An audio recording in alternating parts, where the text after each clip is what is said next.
Assalamualaikum warahmatullahi wabarakatuh. Alhamdulillahirabbil alamin, salatu wassalamu ala asyrafil anbiya'i wal mursalin sayyidina Muhammadin wa ala alihi washabihi ajma'in, amma ba'du. Pertama marilah kita menyampaikan syukur kita kepada Allah Subhanahu wa taala. Pada pagi hari ini kita dikaruniai kesehatan dan keafiatan serta kesempatan di akhir tahun 2025 ini, insyaallah awal yang baik sebagai arah dan penentu untuk menyongsong tahun 2026. Salawat dan salam kita aturkan kepada junjungan kita besar Muhammad sallallahu alaihi wasallam, kepada keluarga dan sahabat sekalian, Kepala Kantor Kementerian Agama yang kami hormati, Bapak Ketua Kopjawas, Ibu Pengawas Kep Madrasah MT Saleh Herat bersama seluruh wakil kepala madrasah, tanpa menyebutkan satu persatu lagi, teristimewa kepada seluruh asatizah.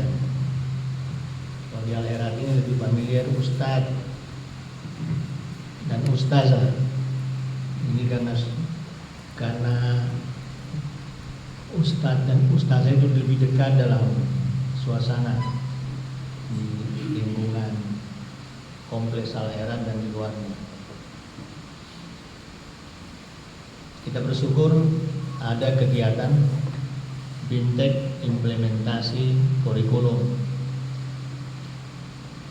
Kalau Bintek kurikulum sudah biasa, tapi ini yang berbasis cinta ini, sebenarnya juga kalau cinta itu sudah biasa. Cuma kenapa harus ada kurikulum berbasis cinta? Jangan-jangan rasa cinta ini sudah mulai tergeser jauh. Oleh sebab itu perlu ada semacam desain, ada wawasan baru, ada pendekatan baru. Oleh sebab itu saya menyampaikan apresiasi kepada kepala madrasah dan seluruh jajarannya. Ingin ada suasana baru dalam pendekatan pembelajaran untuk menuju keberhasilan pendidikan kita ke depan. Saya sebagai Ketua Pengurus Besar Al-Herat menginginkan ada kebijakan-kebijakan baru. Tentu supaya pengurus besar merespon adanya kebijakan Kementerian Agama. Karena memang kita melihat bahwa pendekatan pembelajaran itu setiap saat harus berubah. Kalau persoalan kurikulumnya kita evaluasi 5 tahun sekali tidak ada persoalan, tapi pendekatan, cara, metode itu harus selalu ada perubahan-perubahan, melihat mana yang paling efektif agar pembelajaran itu dinamis. Oleh sebab itu kita menyongsong suasana yang lebih baik ke depan ini. Nah, terutama kepada para asatizah, guru-guru yang hadir ini, perlu ada pendekatan-pendekatan baru di dalam sistem pembelajaran kita. Nanti kan para narasumber ada Pak Yakub, Satu Yakub ini segera teman kita di dalam selama ini ya, melihat bagaimana perkembangan pendidikan kita di Sulawesi Tengah. Ibu para pengawas, sejak saya masih Dakanwil, kita menaruh harapan kepada para pengawas selalu memantau perkembangan pendidikan sekaligus kualitas pendidikan di Sulawesi Tengah ini. Saya ingin menyampaikan satu semacam pertanyaan apa itu? Kesan aja. Sekolah-sekolah negeri itu menurut saya Pak Yakub harus lebih terdepan untuk kualitas pendidikan di Sulawesi Tengah ini,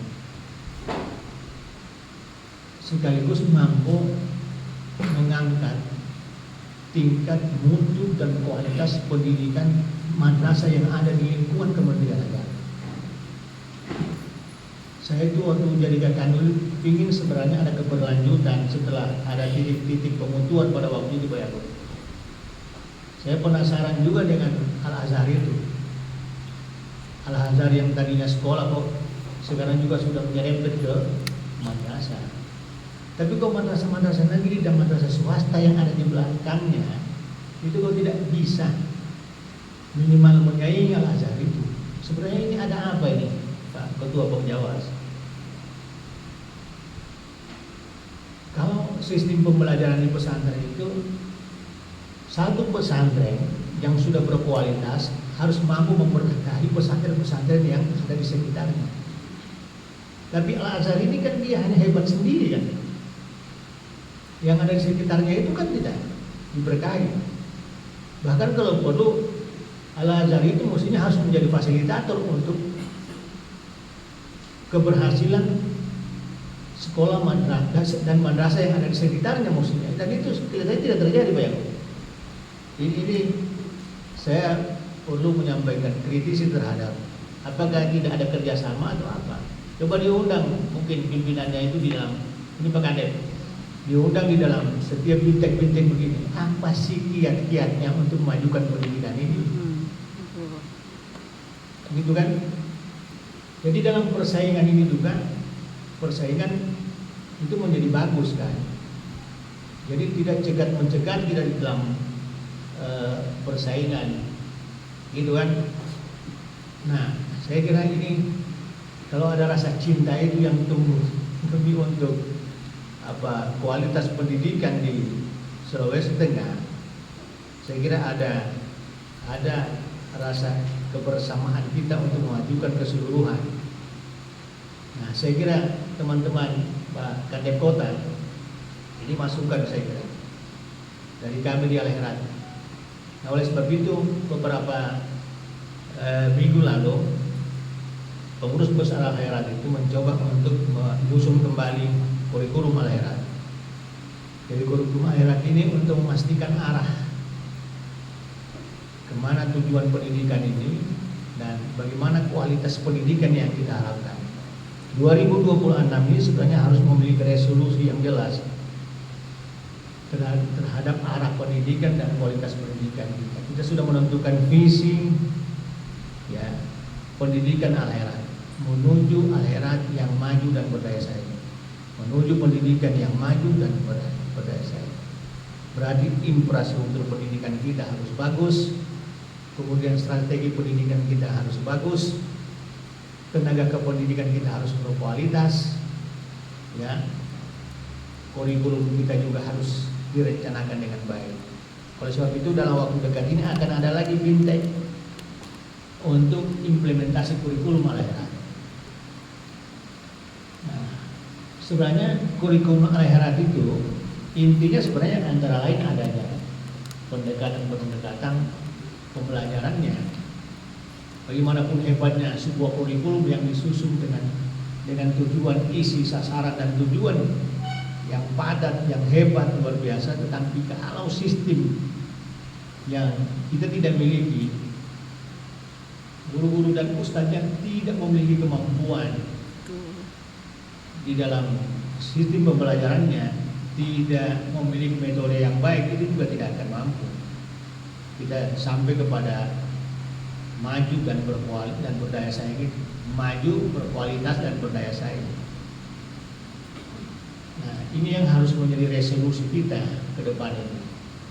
Nah, oleh sebab itu saya kira ini menjadi alat pendekatan kurikulum cinta ini akan menjadi alat. Nanti substansi nanti dijelaskan oleh para narasumber ya, termasuk apa tujuan lahirnya kurikulum cinta ini oleh Kakak Menak Kota.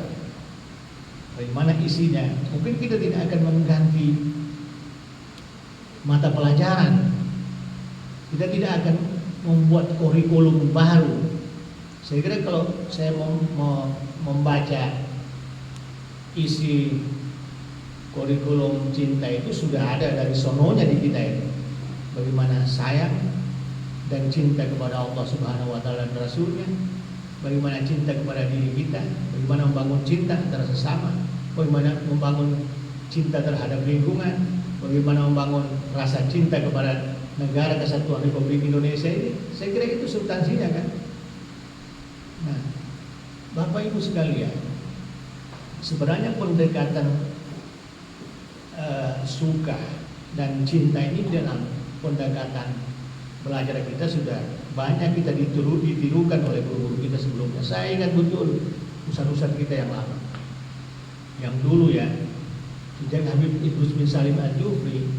Sebenarnya apa yang kita sebut dengan pendekatan metodologi kurikulum berbasis cinta ini sudah ada. Betapa Habib Idrus itu di dalam sistem mengajarnya ya dengan halakah itu begitu dekat dengan anak-anaknya, begitu cinta dengan pekerjaannya. Nah sebenarnya itu dulu ustaz-ustaz kita itu begitu cinta dengan pekerjaannya, menjadi guru itu sesuatu yang disukai luar biasa, yang dicintai. Mengajar anak itu sesuatu yang disukai dan dicintai. Maksudnya semangat ini yang harus ada pada kita. Satu pekerjaan yang kita tidak cintai itu tidak akan maksimal hasilnya. Bagaimana agar satu pekerjaan itu maksimal hasilnya? Memang pekerjaan itu harus kita sukai. Menjadi guru itu harus dicintai dan disukai. Kalau hanya setengah-setengah hati, tidak akan maksimal kita membina. Kalau ditanya kira-kira sesungguhnya apa niatan kita menjadi guru ini? Orang mengatakan bahwa karena mengajar itu saya sukai mengajar itu. Mengajar itu saya cintai. Tapi kalau kita mengatakan bahwa mengajar itu kecelakaan saja, sebenarnya saya ini bukan mau mengajar, cuma kebetulan aku boleh buat. Ya, orang Manda bilang sebenarnya tidak ada. Ya, kesibukan lain mau apa lagi? Kita mengajar, apalagi mengajarnya itu tidak memiliki kemampuan dan tidak mempersiapkan diri untuk bisa. Sebenarnya orang mengajar itu tidak harus berbasis metodologi memiliki pengetahuan teoritis ya, belajar tentang didaktik metodik seperti kita dulu, tapi itu penghayatan terhadap realitas. Dulu kita diajar oleh ayah kita ya, Abi itu luar biasa. Datang di kelas itu Abi itu senyum dulu, dia sapa dulu anak-anaknya. Bayangkan kalau dia sedang melakukan kiraan, itu luar biasa. Betul-betul anak-anak itu didekatkan betul. Makanya di akhirat sebenarnya itu transfer pengetahuan itu proses berikutnya. Tapi melakukan pendekatan agar anak itu mencintai pelajaran, dekat sama gurunya, itu nomor satu malah. Itulah sebabnya metodenya sampai menyiapkan tehnya, kuenya, anak-anak yang datang kira ini, supaya anak-anak itu dulu, wah saya tahu nih kalau kira sama Abi pasti kita minum teh, kita dikasih kopi, dikasih makanan, itu dulu cara menjinakkan jiwanya anak-anak. Nah kita juga di sini kita harus tahu kesukaan anak-anak kita di reguler ini di madrasah. Apa kesukaan anak-anak kita yang mendekatkan anak-anak itu terhadap proses belajar. Jangan nanti ada anak lihat gurunya saja dia benci mata pelajaran itu. Lihat gurunya saja sudah tidak doyan lagi, sudah malas datang. Jadi yang pertama itu dia harus senang sama gurunya. Kendatipun anak-anak ini memiliki latar belakang lemah sedikit dari kemampuannya ya, penalarannya mungkin agak terlambat dan sebagainya, itu nomor sekian ya. Makanya istilah Abi pada waktu itu tidak ada anak-anak yang bodoh di depan gurunya. Semua anak itu adalah pintar. Yang penting gurunya ini mampu menangkap pesan dari setiap anak itu. Nah, inilah perlu pendekatan karena kita senang menyiapkan ya fasilitas belajar anak-anak tadi itu. Anak-anak juga senang karena ini persoalan hati. Mengajar ini seni. Jadi ada signal di dalam itu. Nah, ini yang harus ada dalam keberhasilan pembelajaran kita ini. Makanya Menteri Agama setelah melihat Indonesia ini dalam keadaan krisis, moderasi beragama itu juga masih dalam persimpangan juga. Coba sekarang ini kan masih banyak orang berteriak-teriak soal intoleransi dan sebagainya. Masih ada orang berteriak-teriak soal bagaimana perasaan terhadap orang lain itu belum ikhlas lah gitu. Ya, masih ada rasa benci, begitu kan? Padahal sudah menggunakan konsep-konsep ajaran Islam yang sebenarnya luar biasa di dalamnya. Kita sudah mempunyai dasar-dasar Al-Quran dan hadis sebenarnya, tapi kita juga belum memiliki kemampuan bisa melakukan penghayatan secara integral, secara mendalam terhadap konsep Islam yang ramai itu. Islam yang penuh dengan kasih sayang, Islam yang tidak membenci, Islam yang menghargai, Islam yang menghormati, Islam yang tidak menyerang dan sebagainya. Nah, ini perlunya ada konsep cinta dan kasih sayang antara sesama. Jadi sebenarnya ini bahagian dari pendekatan ya dalam perspektif Kementerian Agama ini juga bahagian dari pendekatan moderasikan cara dan cara orang-orang Islam itu memandang, begitu kan? Bukan agamanya, sekali lagi bukan agamanya. Agamanya sudah clear, lakum dinukum waliyadin. Tapi cara kita memandang, cara pendekatan ya. Jadi jangan salah paham. Di kalangan kita lahiran ini kan masih ada yang salah paham. Dia kira yang dimoderasikan itu agama yang harus dianggap sama. Ya. Agama itu sudah punya masing-masing prinsip, lakum dinukum waliyadin. Itu tidak lagi dipersoalkan itu. Bagaimana cara pandang kita umat beragama ini untuk tidak saling menyalahkan. Kebenaran yang ada di masing-masing agama itu harus diakui. Dan ada perbedaan-perbedaan juga itu harus diakui adanya perbedaan. Termasuk menyangkut hal-hal yang prinsip itu. Misalnya ya, persoalan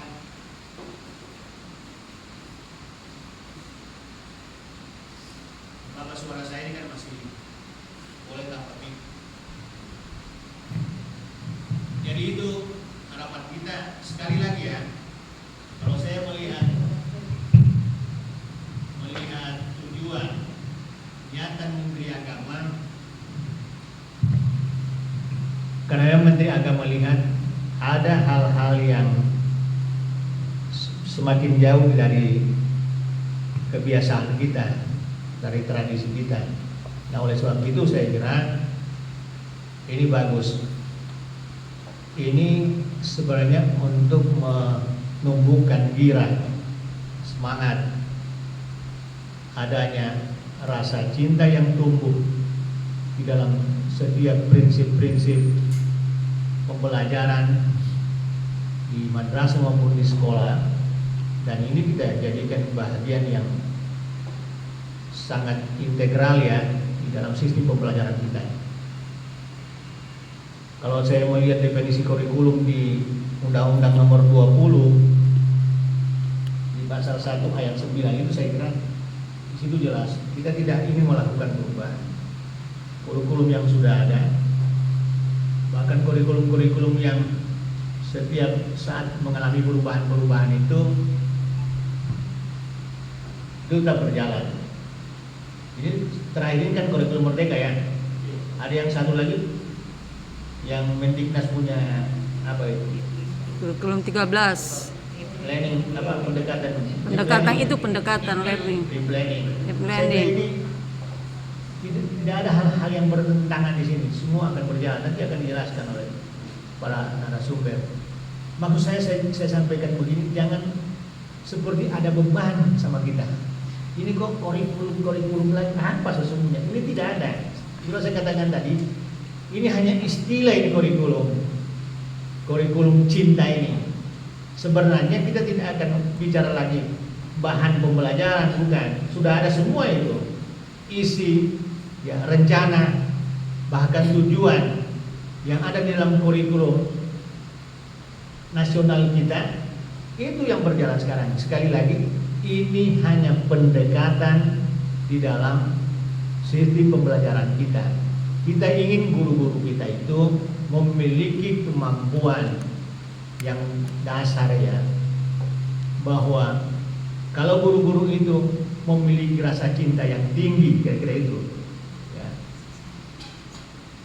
di dalam tugas-tugas mengajar, insya Allah keberhasilan itu akan mudah kita peroleh, karena semuanya mengarah dan bermuara kepada rasa memiliki gairah yang tinggi, semangat yang tinggi. Saya kira kita datang semua ke sini nih, tadi disebutkan oleh kepala madrasah, salah satunya yang mendorong kita karena kita alumni Al-Era. Saya ada kesibukan lain, tapi saya pikir kalau dibilang sanawiyah ya, saya merasa bahwa saya itu sebagai alumni sanawiyah ada keterpanggilan, berarti ada rasa cinta terhadap alma mater kita kan. Jadi satu poin sudah itu yang memotivasi kita. Jadi rasa cinta itu mendorong semangat dan gairah kita dalam perjuangan apapun. Jadi ini yang harus dimasukkan ya, ini harus menjadi integral di dalam kehidupan ini. Kehidupan rumah tangga yang sudah tidak ada cintanya itu kan repot itu.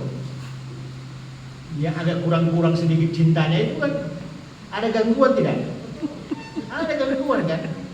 Pasti ada gangguan. Itu yang harus ditumbuhkan kembali.